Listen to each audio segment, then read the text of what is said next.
Hey there, this is Dr. Mort Orman, and I want to complete our five-part series this week on videos about the relationship between science and stress by focusing in on a couple topics today.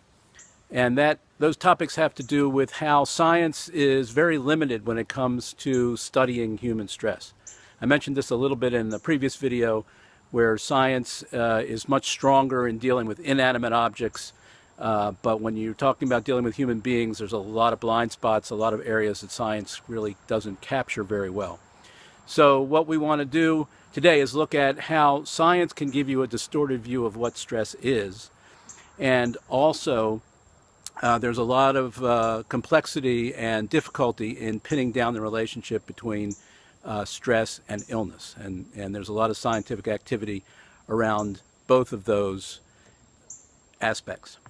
So with regard to what stress is, we get a distorted view when we just look at pure scientific evidence, because science, again, mostly particularly has been focused on the changes that occur in our bodies with stress. So we study the hormones, we study the physiologic changes in the body, in many different body systems, and you can document a lot of activity. When people are highly stressed, it definitely affects our bodies. There are hormonal changes, there's chemical changes, there's changes in the nervous system, in the brain. Different activity areas of the brain will light up or not light up when looked at with imaging techniques. So there's all kinds of ways you can study what's going on inside the body under stress. But that's only part of the story. And that's where people have sort of missed the boat here, is everybody seems to be so enamored with science that it looks like the only thing that has any value or any credibility is what is able to be studied scientifically. And really, the changes in our body are really the end result of human stress. They're the end of the story.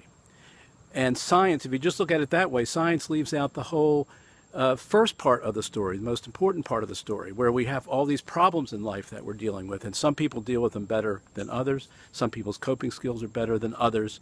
And you miss that whole aspect of what it means to have stress as a human being when you only focus on what you can measure scientifically. So that's the first way that science gives us a distorted view of what stress is.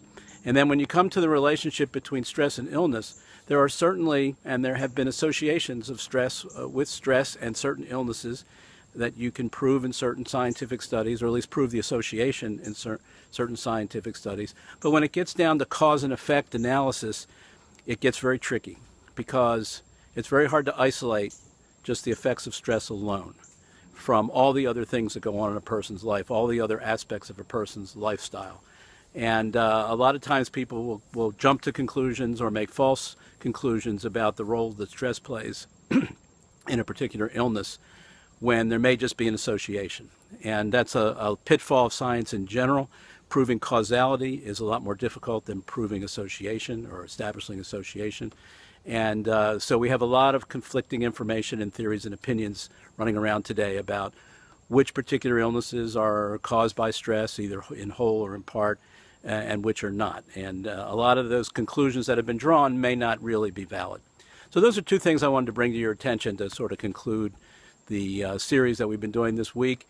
And just to remind you, if you're struggling with stress yourself and you want to get some help and some coaching in being able to eliminate it and get rid of it, I'm happy to work with you. Just give me a call. Go to my website, docorman, DOCORMAN.com, and there's a contact form there. And you can send me a message. I'd be happy to set up a phone consultation with you, and we can go from there. So that's it for this week. See you again next time.